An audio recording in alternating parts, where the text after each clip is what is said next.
Hi everybody, welcome to this installment of Sassy Sonya Sews. We are in the month of November. We do want to apologize. We tried to do an October, but we were trying to be fancy with our new camera and the file is way too big for us to download. So October is stuck in limbo someplace. So we're just going to jump right into November. We've had some people have some birthdays in November, and so we want to wish all of them a happy birthday November. We also have Gobble Gobble Day, and so everybody thankful, safe, happy Thanksgiving. Today on Sassy Sonya Sews, we are in quilting mode. So we've done a quilt, and then we packaged it up, and we sent it away, and we never even took pictures of it, and we didn't do a little Sassy Sonya on it. So that's a project that's gone. However, we do have some completed projects and some still in the works. We have this quilt here. You've seen it before. We've showcased this on Sassy Sonya before. As you know, we have an inspiration quilt that this quilt is based off of. Again, this is going to be a little gift for someone. We have this little piece here. We'll explain this in just a smidge. So this is, of course, a quilt for someone. This, I think, is, I call it a lap quilt, but some of the patterns and quilters that I've been watching and listening to, this is not a throw size. This is, I think, a lap size. So we have some, pretty good colors there. We've got the definition of the diamonds. We have a new sewing machine. So we tried our hand at doing some of the decorative stitching as part of our quilting. This here is a new technique that we have learned. It's called stitching in the ditch. You can't really see the stitching there, but then if you turn it around, you see that there is something stitched on the quilt. I had to turn it to the back side to make sure that I've done all four sides, because that's one of the nice things about stitching in the ditch, which actually means you have stitched right in that seam there. You can't really tell it if you do a careful job. So we were on our little turtle pace for the sewing machine. So the back side of this is just, the backing to it, and you'll see a little bit of the tacking that was done so that the quilt doesn't come apart and it has some stability there. So we have that, and of course, you probably see these little tails here. That's all going to get trimmed off, and a good look over, and probably a lint roller before this gets packaged up and sent off for its intended victim. So we have another quilt to showcase for you. I also want to point out, you see that there's no edging to say on this quilt. So what this was done was sewn, the quilt top itself was made, then the back was put on top, the batting was left right sides together, then you do your conventional sewing, and then you turned it right side out so that you don't have any of the edges that need to be addressed. On this quilt here, let me see, there was a right way and a wrong way, because this one has words to it. So this one here looks a little bit bigger. This actually is considered to be a crib size quilt. If you can see the pattern to it, it makes kind of little cross X's, diagonals, however you want to refer to it. So this is actually a Irish chain pattern. And so the suggestion was that you use some kind of muted colors so that it doesn't really do much competition. So we have this is the front side, and we did a little something different on the back side, and by we I mean me. So I've taken the backing. There was a suggestion, some little threads here that need to be clipped. Don't need to zoom in on that. So I looked at several different patterns to make sure that I was on the right path for this, because I was kind of piecing a couple of different patterns together. So one of the suggestions is that take your backing and make this little strip here.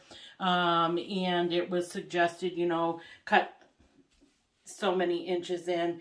I really would in the future like to see this strip here a little bit more off-centered as opposed to almost in the center.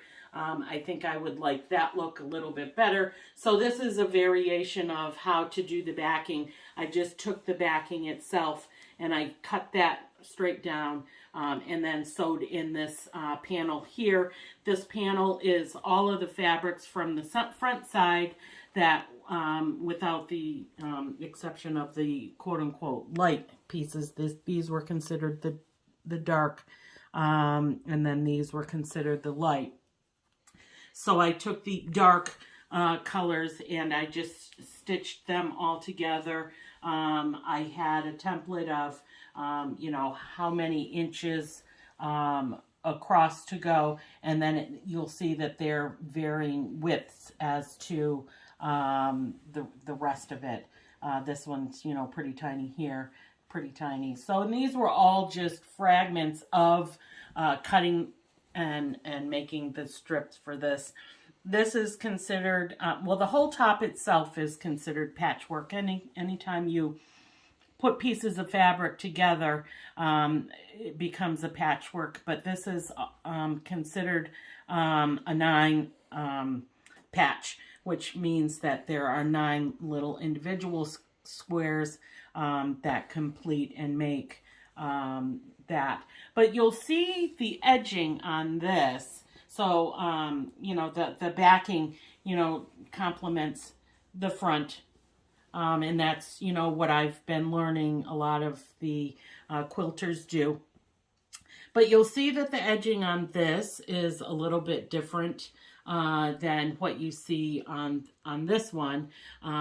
This one is used with a bias. So the edges are, wrong sides together with the batting in the middle. And then you put this edging on and that creates a different look. And all of the edging that I have seen is kind of like a little quirkiness to it that, just sets the quilt aside. I see that I do have a few little threads. You always want to, especially if you're gifting this to someone, make sure that all those little threads are not in there so that, they're getting their almost store quality kind of. And then you'll see on this one that there's a little squiggly quilted. So that's a new technique that we're learning here at the Sassy Sonya station, and how to get a more traditional look for the quilt. In times past, everything that I have done has been very safe and simple, just a tied quilt. But this is, a little baby quilt that's going to be for a little guy who's not quite born yet. But his parents are huge baseball fans, so we went with the baseball motif. So that is that quilt. And then you'll see on here, we're recording today in a different studio, which is a bedroom, of course, because we have a bed here. But you'll see this huge monstrous quilt that is actually different kind of piecing than any of the quilts that we've already done. These are little, this is actually embroidery. You all know that I do cross stitch, but this is what I originally started with doing my needle work. And this is the state flower for the 50 states of the United States. I found the pattern someplace, and I started this when I was probably maybe 15 or 16. And as you can see, it is still not finished, but it is to the point where it could be, you know, finalized and ready to be stitched together. So you'll see we have the batting. We've got a different kind of complementary backing as well.